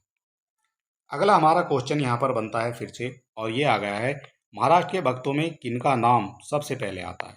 महाराष्ट्र के भक्तों में सबसे पहले जो नाम आएगा वो आएगा आपका नामदेव का।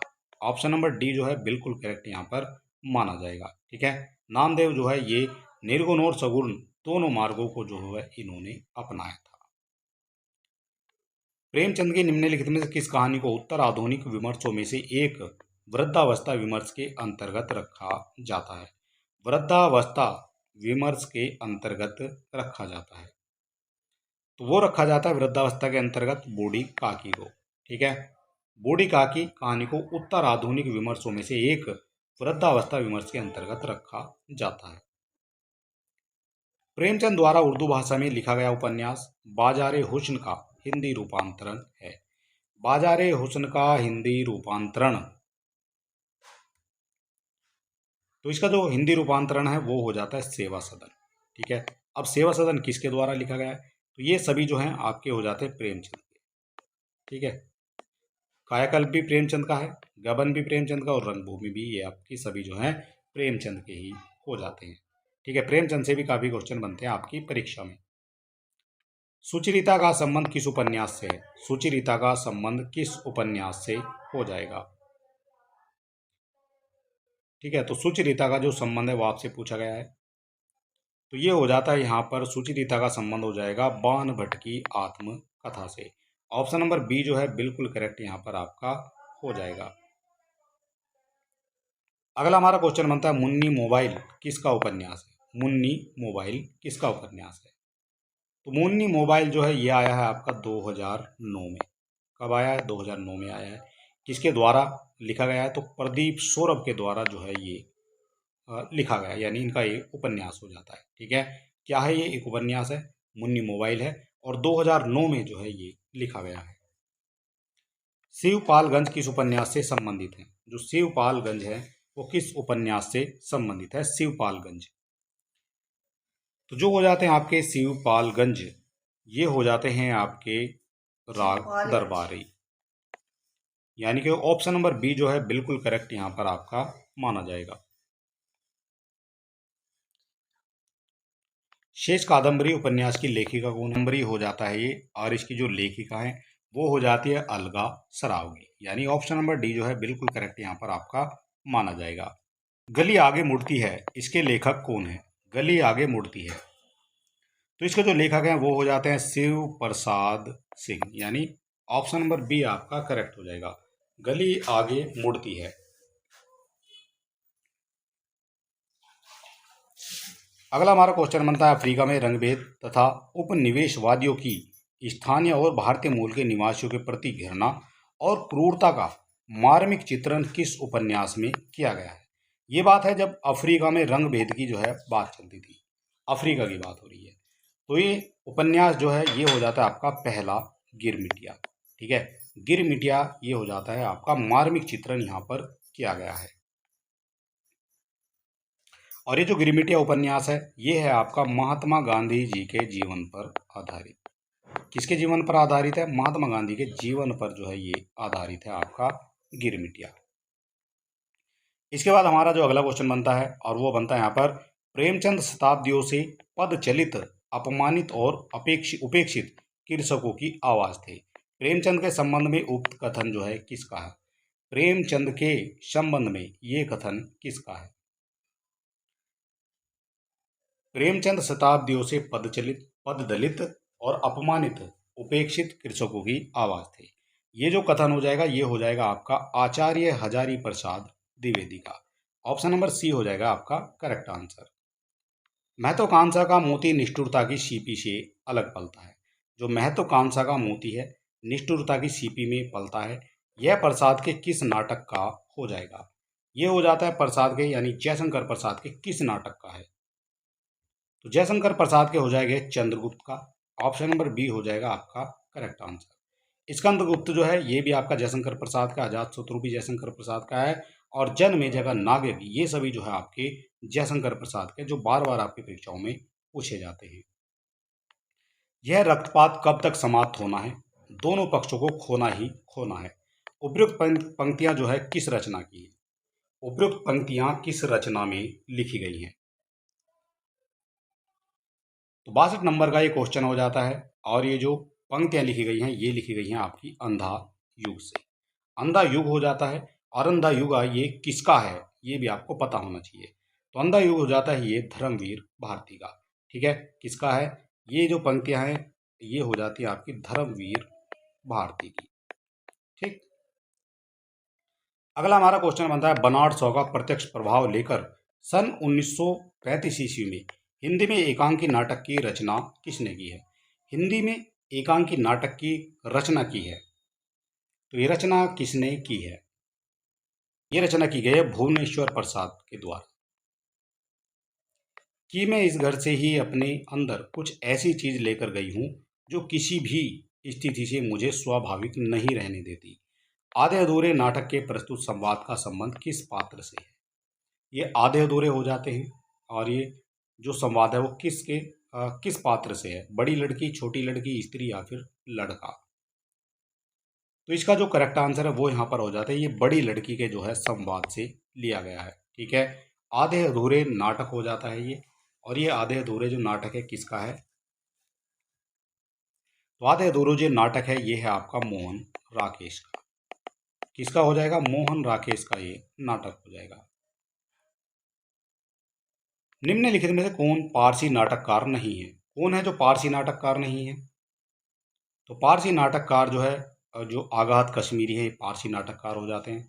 राधेश्याम कथावाचक ये भी पारसी हो जाते हैं। और नारायण प्रसाद बेताब ये भी आपके पारसी नाटककार हो जाएंगे। लेकिन विपिन कुमार अग्रवाल ये पारसी नाटककार नहीं माने जाते हैं। 65 नंबर का जो करेक्ट आंसर है ये हो जाता है आपका यहाँ पर ऑप्शन नंबर सी। अंधा युग उद्गत प्रस्तुत कथन किस पात्र का है? अंधा युग जो कथन है वो किस पात्र का है? तो ये हो जाए, और ये मेरी ममता ही वही नीति थी, मर्यादा थी। ये जो कथन यहाँ पर नीचे दिखाया गया है ये जो है कहाँ से उद्गत है? तो ये उद्गत हो जाएगा आपका धृष्टराज के जो है कथन से। ठीक है, मेरी ममता ही वहाँ नीति थी, मर्यादा थी। अगला हमारा क्वेश्चन बनता है चंद्रगुप्त से। चंद्रगुप्त नाटक का कौन सा नारी पात्र चंद्रगुप्त के साथ भेदभाव नहीं रखता है? कौन सा है जो चंद्रगुप्त के साथ भेदभाव नहीं रखेगा? तो ये हो जाता है यहाँ पर आपका सुवासिनी। ऑप्शन नंबर ए जो है बिल्कुल करेक्ट यहाँ पर हो जाएगा।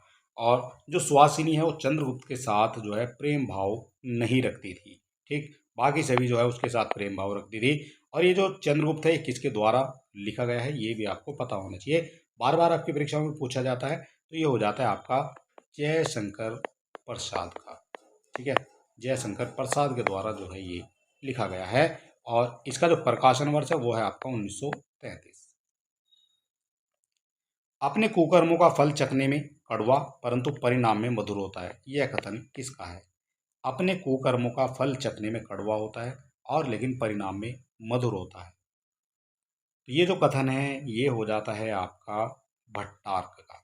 डी हो जाएगा यहाँ पर इसका करेक्ट आंसर। चंद्रावली नाटिका की रचयिता कौन है? जो चंद्रावली नाटिका है उसकी जो रचयिता है वो कौन हो जाएंगे? तो चंद्रावली जो नाटिका है उसके जो रचनाकार हैं वो हो जाते हैं यहाँ पर भारतेंदु हरिश्चंद्र। ठीक, ऑप्शन नंबर सी हो जाएगा आपका करेक्ट आंसर। नाटक का अभिनय रंगमंच के जिस अगले स्थान पर होता है उसका नाम क्या है? नाटक का अभिनय रंगमंच के जिस अगले स्थान पर होता है उसका नाम क्या है? तो उसका जो नाम हो जाएगा वो हो जाएगा यहाँ पर रंगशीर्ष। बी हो जाएगा आपका करेक्ट आंसर। रेडियो नाटककार के रूप में कौन सा लेखक अधिक प्रसिद्ध है? रेडियो नाटककार के रूप में जो प्रसिद्ध लेखक हो जाएगा वो कौन सा है? सारे क्वेश्चन इंपॉर्टेंट हैं और अगर अभी तक आपने हमारे चैनल को सब्सक्राइब नहीं किया है तो आप सब्सक्राइब कर सकते हैं, वीडियो को अपने दोस्तों में भी शेयर कर सकते हैं और इससे पहले प्रैक्टिस सेट देखने के लिए आप हमारे चैनल पर विजिट भी कर सकते हैं। फिलहाल यहाँ पर क्वेश्चन नंबर 71 हो जाता है, रेडियो नाटककार के रूप में कौन सा लेखक अधिक प्रसिद्ध है? तो इसका जो करेक्ट आंसर है वो हो जाता है यहाँ पर चिरंजीव। ठीक है, ए हो जाएगा आपका करेक्ट आंसर। उत्तरायण किसकी कृति है? जो उत्तरायण है वो किसकी कृति है? जो उत्तरायण है वो हो जाती है राम कुमार वर्मा की कृति, यानी कि ऑप्शन नंबर डी जो है बिल्कुल करेक्ट यहाँ पर आपका माना जाएगा। पंडित जवाहरलाल नेहरू और ब्रह्मवर्त के पृथु के बीच विलक्षण साम्य किस नाटक में है? विलक्षण साम्य आपसे पूछा गया है, ये किस नाटक में है? 4 ऑप्शन दिए गए हैं, अगर आप अपनी तैयारी परखना चाहते हैं तो आप इसका करेक्ट आंसर भी दे सकते हैं। फिलहाल बात की गई है 73 नंबर की, तो इसका जो करेक्ट आंसर है वो बन जाएगा यहाँ पर पहला राजा। ठीक है, ऑप्शन नंबर डी जो है बिल्कुल करेक्ट यहाँ पर माना जाएगा। और भारत में सबसे पहला पश्चिमी रंगमंच की स्थापना हुई थी? मुंबई में, बंगाल में, उज्जैन में या फिर कर्नाटक में? तो कहाँ हो जाती है पहला राजा नाटक की? तो इसका जो करेक्ट आंसर है वो हो जाता है यहाँ पर कर्नाटक। ठीक है, क्या आ जाएगा यहाँ पर? यहाँ आ जाएगा आपका कर्नाटक में। ठीक है, भारत में सबसे पहला पश्चिमी रंगमंच की स्थापना कर्नाटक में हुई थी। बापू तोताराम के जोसेफ एडिशन के नाटक कैटो का अनुवाद किस नाम से किया है? बापू तोताराम ने किया है जोसेफ एडिशन के नाटक कैटो का अनुवाद। ठीक है, तो ये जो है किस नाम से किया है? तो कैटो का जो अनुवाद है वो किया है यहाँ पर कृतांत के नाम से। ठीक है, कृतांत के नाम से किया है और जोसेफ एडिशन का नाटक था कैटो। यदि प्रेम ही जीवन का सत्य है तो संसार ज्वालामुखी है, इस कथन का संबंध किससे है? ये कथन यानी कि किसके द्वारा कहा गया है? तो ये कथन कहा गया है छायावाद के जो प्रथम कवि हो जाते हैं जयशंकर प्रसाद। ठीक है, और जयशंकर प्रसाद की जो है ये कौन सी रचना हो जाती है? तो जयशंकर प्रसाद की रचना हो जाती है आपकी कार्नेलिया सुहासिनी। ठीक है, तो ऑप्शन नंबर ए जो है बिल्कुल करेक्ट यहाँ पर आपका माना जाएगा। प्रभु सत्ता संपन्न शासक वर्ग एवं गरीबी शिल्पी के मध्य सहर्ष कथा को किस नाटक की विषय वस्तु बनाया गया है? प्रभु सत्ता संपन्न शासक वर्ग एवं गरीब शिल्पी के मध्य सहर्ष कथा को किस नाटक की विषय वस्तु बनाया गया है? तो यहां पर बनाया गया है ये कोणार्क को, यानी ऑप्शन नंबर ए हो जाएगा आपका करेक्ट आंसर। मुद्रा राक्षस के तिलचट्टा नाटक में तिलचट्टा प्रतीक है, किसका प्रतीक है तिलचट्टा? तो तिलचट्टा जो है ये प्रतीक हो जाता है आपका यौन कुंठाओं का। ठीक है, ऑप्शन नंबर ए जो है यहाँ पर आपका करेक्ट हो जाएगा। ठीक है, किसका हो जाएगा? यौन कुंठाओं का जो है वो उनको जो है अभिव्यक्त करने वाला उसको प्रतीक माना गया है। किस नाटक को नाट्य रासक व लास्य रूपक कहा है? भारतेंदु ने अपने किस नाटक को नाट्य रासक और लास्य रूपक कहा है? तो ये कहा गया है भारत दुर्दशा को। ऑप्शन नंबर डी हो जाएगा यहाँ पर करेक्ट आंसर। और इस नाटक की जो आपका नाटक है भारत दुर्दशा, ये जो आपका कहा है, ये कहा है आपका 1880 ईस्वी में। निम्नलिखित में किस एकांकी में संयुक्त परिवार की समस्या को उठाया गया है? किस एकांकी में संयुक्त परिवार की समस्या को उठाया गया है? तो संयुक्त परिवार की जो समस्या को उठाया गया है वो उठाया गया है सूखी डाली से। ऑप्शन नंबर सी हो जाएगा यहाँ पर आपका करेक्ट आंसर। ये किसके द्वारा लिखा गया है, यहाँ से आपका क्वेश्चन बनता है। तो ये लिखा गया है उपेंद्र नाथ अस्क के द्वारा। ठीक है, ये भी आपसे पूछ लिया जाता है, किसके द्वारा? उपेंद्र नाथ अस्क के द्वारा 1990 में जो है ये लिखा गया है। अगला हमारा क्वेश्चन बनता है कोर्ट मार्शल नाटक समाज की किस समस्या पर आधारित है? जो कोर्ट मार्शल नाटक है वो समाज की किस जो है समस्या पर आधारित है? तो कोर्ट मार्शल ये आया है आपका 1991 में, सबसे पहली बात। ठीक है, और ये जो आपका यहाँ पर जो समस्या है वो है यहाँ पर जातिवाद की। ठीक है, ऑप्शन नंबर ए हो जाएगा बिल्कुल करेक्ट आंसर। शीलवती सुरेंद्र वर्मा के किस नाटक का पात्र है? जो शीलवती है वो सुरेंद्र वर्मा के किस नाटक का पात्र है? तो यहाँ पर जो है आपका जो करेक्ट आंसर बनेगा 82 का, वो बन जाएगा यहाँ पर सूर्य की अंतिम किरण के सूर्य की पहली किरण तक। ठीक है, ये जो है नाटक की पात्र हो जाती है। ऑप्शन नंबर हो जाता है हमारा यहाँ पर बी करेक्ट। अगला क्वेश्चन बनता है समझदारी आने पर यौवन चला जाता है। समझदारी आने पर यौवन चला जाता है जब तक माला गूंथी जाती है, फूल कुम्हला जाते हैं। जयशंकर प्रसाद गृह चंद्रगुप्त नाटक का उक्त संवाद किस पात्र द्वारा बोला गया है? ये जो बोला गया है ये किसके द्वारा बोला गया है? तो ये बोला गया है आपका चाणक्य के द्वारा। ठीक है, बी हो जाता है यहाँ पर आपका करेक्ट आंसर। ठीक है, समझदारी आने पर यौवन चला जाता है और जब तक माला गूंथी जाती है फूल कुम्हला जाते हैं। मध्य वर्ग की पारिवारिक समस्या को दर्शाने वाला नाटक है। मध्य वर्ग की जो पारिवारिक समस्याएं होती है उनको दर्शाने वाला जो नाटक होता है वो कौन सा हो जाएगा? तो वो जो नाटक है वो हो जाता है आपका आधे अधूरे। और ये आधे अधूरे किसका है? तो ये हो जाता है आपका मोहन राकेश का। ये हम आपको अभी पिछले क्वेश्चन में भी बता चुके हैं। ठीक है, किसका है? मोहन राकेश का है, बड़ा फेमस है और कई बार यहाँ से क्वेश्चन आपका बनता भी है। ठीक है, तो मोहन राकेश का हो जाता है आधे अधूरे और मध्य वर्ग की पारिवारिक समस्या को दर्शाने वाला ये नाटक हो जाएगा। इसके बाद हमारा जो अगला क्वेश्चन बनता है नारी का आकर्षण पुरुष को पुरुष बनाता है तो उसका अपकर्षण उसे गौतम बुद्ध बना देता है। यह जो संवाद है ये किस नाटक का है? किस नाटक का ये संवाद हो जाएगा? नारी का आकर्षण पुरुष को पुरुष बनाता है तो उसका आकर्षण उसे गौतम बुद्ध भी उसका अपकर्षण उसको गौतम बुद्ध बनाता है। तो ये हो जाता है आपका लहरों के राजहंस। ऑप्शन नंबर आपका हो जाता है यहाँ पर सी। ठीक है, और ये जो संवाद है लहरों के राजहंस किसका है? तो ये हो जाता है आपका लहरों के राजहंस, ये भी हो जाएगा मोहन राकेश का। ठीक, आषाढ़ का एक दिन मोहन राकेश का, आधे अधूरे मोहन राकेश का, और पैरों तले जमीन ये भी आपकी जो है हो जाती है मोहन राकेश की। लेकिन ये जो पैरों तले जमीन है ये है आपका अपूर्ण। ठीक है, ये भी आपको पता होना चाहिए। ठीक, मैंने भावना में एक भावना का वर्णन किया, मेरे लिए वह संबंध और संबंधों से बड़ा है। मैं वास्तव में अपनी भावना से प्रेम करता हूँ जो पवित्र है, कोमल है, अनश्वर है। यह संवाद किस पात्र का प्रति है? तो 86 हमारा जो है क्वेश्चन नंबर हो जाता है और यहाँ पर जो इसका करेक्ट आंसर है वो हो जाता है मल्लिका का अंबिका के प्रति। ठीक है, तो ये संवाद हो जाता है मल्लिका का अंबिका के प्रति। ठीक है,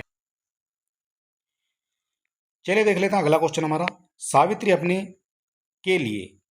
अपने लिए कैसा आदमी चाहती है? सावित्री अपने लिए कैसा आदमी चाहती है? तो सावित्री जो है अपने लिए चाहती है एक एक पूरा आदमी चाहती है सावित्री अपने लिए। ठीक है, था हमारा 87। ठीक है, और ये सावित्री अपने लिए एक पूरा आदमी चाहती है और सावित्री जो है आधे अधूरे नाटक की एक प्रमुख पात्र भी है। तो सावित्री कौन है? तो आधे अधूरे नाटक की एक पात्र हो जाएगी। आधे अधूरे किसका है ये हम बता चुके हैं, मोहन राकेश का है। ठीक है, तो यहाँ पर एक पूरा आदमी की वो इच्छा कर रही है। जगदीश चंद्र माथुर का एकांकी संग्रह कौन सा है? जगदीश चंद्र माथुर का जो एकांकी संग्रह है तो ये हो जाता है यहाँ पर भोर का तारा। ठीक है, डी हो जाएगा आपका करेक्ट आंसर, जगदीश चंद्र माथुर का एकांकी संग्रह। भोर का तारा एकांकी की पात्र छाया के अनुसार प्रत्येक पुरुष के लिए स्त्री इनमें से क्या है? प्रत्येक पुरुष के लिए जो स्त्री है तो वो हो जाती है एक कविता। ठीक है, ऑप्शन नंबर बी हो जाएगा यहाँ पर इसका करेक्ट आंसर। अजातशत्रु नाटक कब प्रकाशित किया गया था? जो अजातशत्रु नाटक है वो प्रकाशित किया गया है आपका 1922 में। अजातशत्रु किसके द्वारा लिखा गया है? तो ये लिखा गया है जयशंकर प्रसाद के द्वारा। ठीक है, जयशंकर प्रसाद हो जाते हैं अजातशत्रु के लेखक और 1922 में जो है इसको लिखा गया है। अगला हमारा क्वेश्चन बनता है और ये बनता है लघु मानव की धारणा किसकी प्रवृत्तिगत विशेषता है? लघु मानव की जो अवधारणा है तो लघु मानव की जो अवधारणा है ये हो जाती है आपकी यहाँ पर नई कविता से। ठीक है, ऑप्शन नंबर ए हो जाएगा यहाँ पर भी आपका करेक्ट आंसर। उड़ गया गरजता यंत्र गरुड़, बंद बिंदु शून्य में पिघल गया पर सांप। ठीक है, तो ये पंक्तियाँ अज्ञे की किस कविता से ली गई है? ये जो है अज्ञे की ली गई हैं आपकी हवाई अड्डे पर विदा। ठीक है, ऑप्शन नंबर डी जो है यहाँ पर आपका ये करेक्ट हो जाएगा। तो ऑप्शन नंबर सी जो है यहाँ पर आपका करेक्ट बिल्कुल माना जाएगा, हवाई अड्डे पर जो है ये विदा हो जाएगा। कुरुक्षेत्र का मुख्य प्रतिपाद्य क्या है? कुरुक्षेत्र का जो मुख्य प्रतिपाद्य है वो क्या हो जाएगा? तो ये हो जाता है यहाँ पर जब तक संसार में सद्भावना, शांति, क्षमता और न्याय की प्रतिष्ठा नहीं होती तब तक युद्ध अनिवार्य नहीं है। ठीक है, कुरुक्षेत्र का मुख्य प्रतिपाद्य माना जाएगा। अगला हमारा क्वेश्चन बनता है शोषक वर्ग के प्रति घृणा का भाव किस युग की कविता की मुख्य प्रवृत्ति रही है? मुख्य प्रवृत्ति रही है तो ये रही है आपकी प्रगतिवादी। ठीक है, बी हो जाएगा आपका करेक्ट आंसर। बैठे हुए सुखद आतप में मृग रोमांथन करते हैं, वन के जीव विवर के बाहर हो श्रीबद्ध विचरते हैं। उपरोक्त पंक्तियों में किसका वर्णन किया गया है? तो यहाँ पर किसका वर्णन है ये आपको बताना है। 95 नंबर हमारा क्वेश्चन है और इसका जो करेक्ट आंसर है वो हो जाता है यहाँ पर रश्मि रथी में परशुराम आश्रम की यहाँ पर वर्णन किया गया है। ठीक है, रश्मि रथी हो जाती है जहाँ पर परशुराम आश्रम का जो है वर्णन किया गया है। ठीक है, और जो रश्मि रथी है किसके द्वारा लिखित है? तो ये हो जाती है आपकी रामधारी सिंह दिनकर की। रामधारी सिंह दिनकर की जो है ये कृति हो जाती है। अगला हमारा क्वेश्चन बनता है विद्यापति किसके आश्रित कवि थे? जो विद्यापति हैं ये किसके आश्रित हो जाते हैं? तो विद्यापति हो जाते हैं ये आपके शिव सिंह के आश्रित कवि। ठीक है, तिरहुत के राजा हो जाते हैं शिव सिंह के आश्रित कवि हो जाते हैं और ये हो जाते हैं आपके विद्यापति। प्रसाद कृत प्रलय की छाया की विषय वस्तु के केंद्र में है। प्रसाद कृत प्रलय की छाया की विषय वस्तु के केंद्र में है। तो इसका जो करेक्ट आंसर है वो हो जाता है यहाँ पर रानी कमलावती का पश्चाताप। ठीक है, डी हो जाएगा आपका करेक्ट आंसर। थिक जीवन जो पाता ही आया है विरोध पंक्ति में किसके जीवन सत्य की अभिव्यक्ति मिलती है? किसके जीवन सत्य की अभिव्यक्ति मिलती है?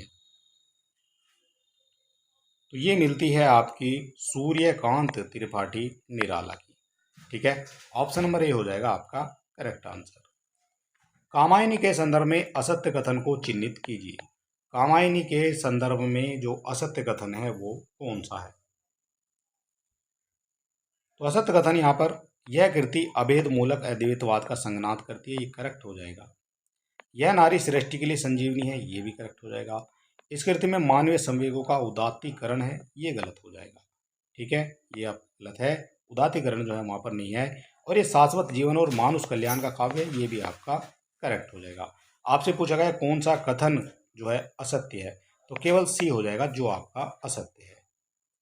प्रथम रश्मि का आना रंगिनी तूने कैसे पहचाना पंक्ति किसके द्वारा लिखित है? तो ये जो पंक्ति है ये किसके द्वारा लिखित है? प्रथम रश्मि का आना रंगीनी, तूने कैसे पहचाना।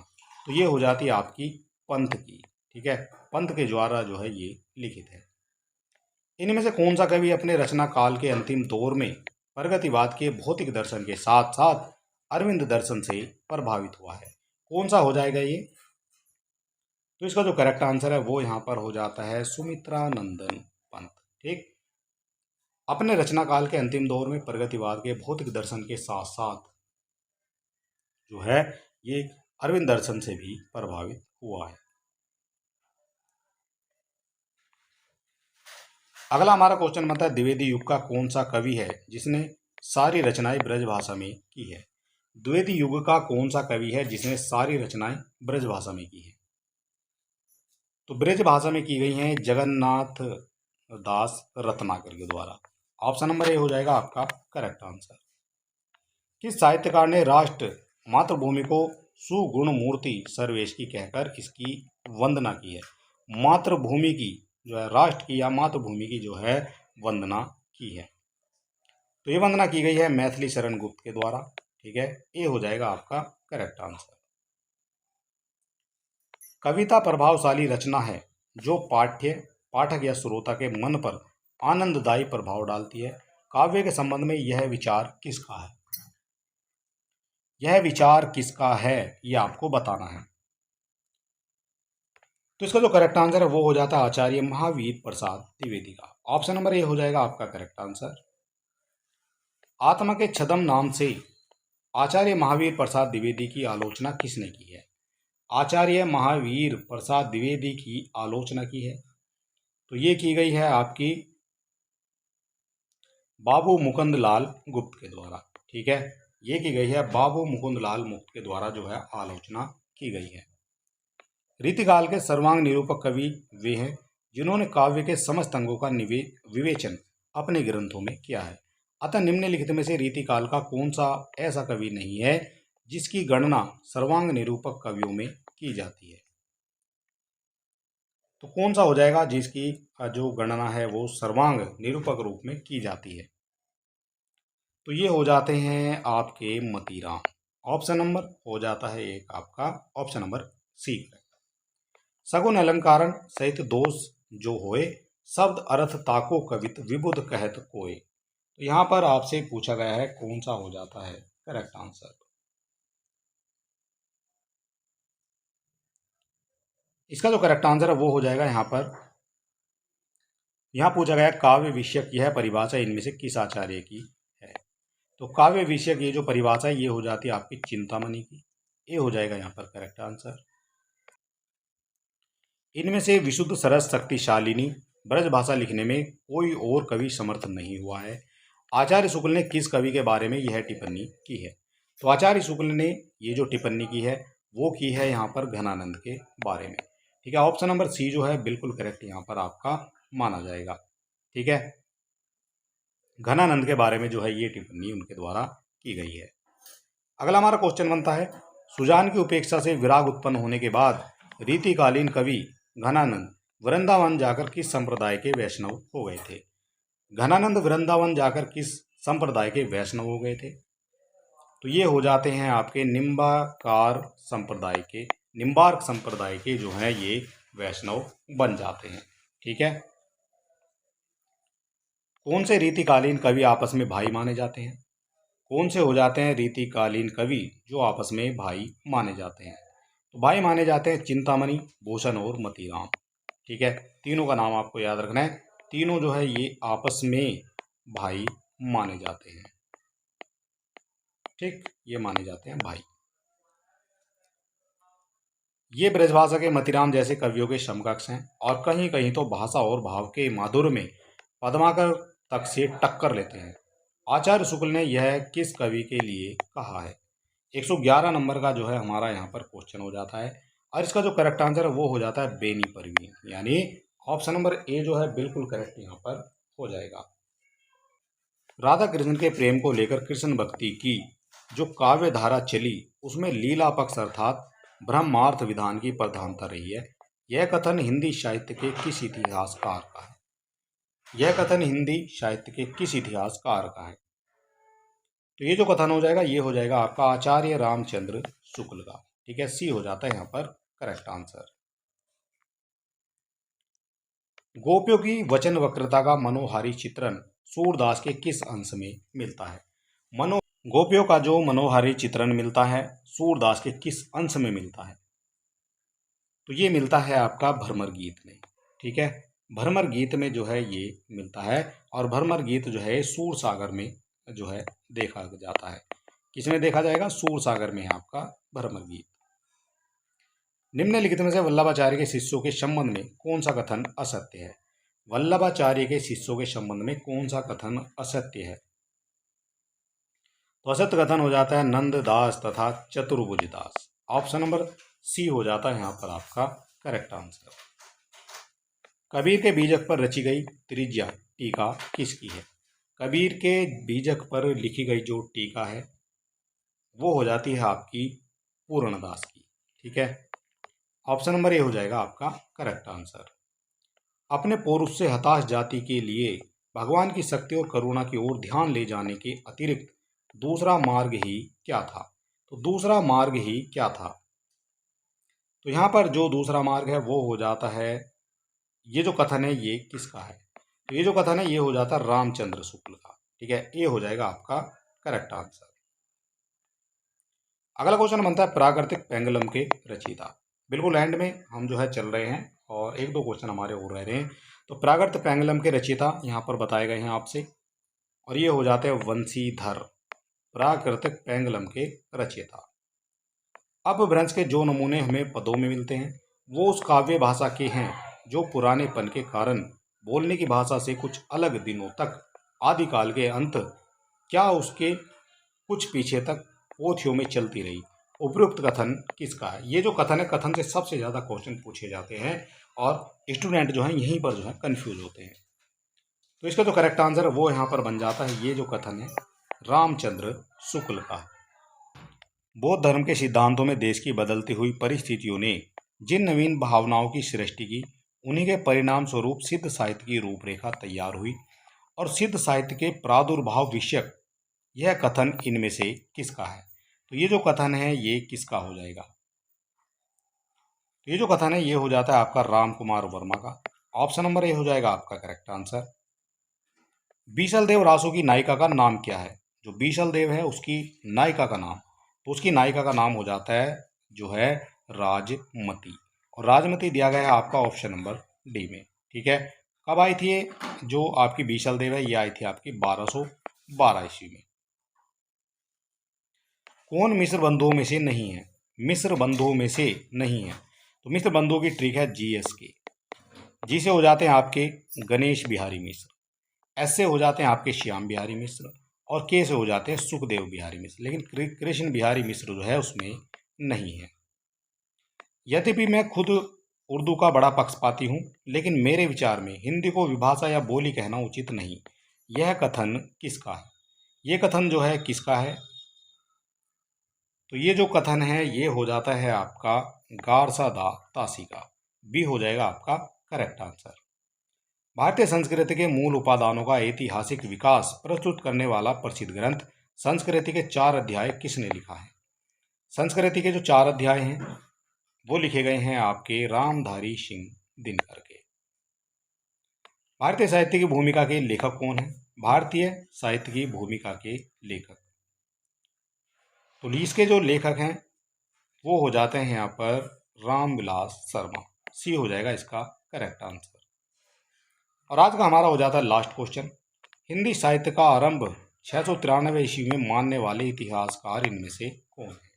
693 ईस्वी मानने वाले जो इतिहासकार है वो कौन है?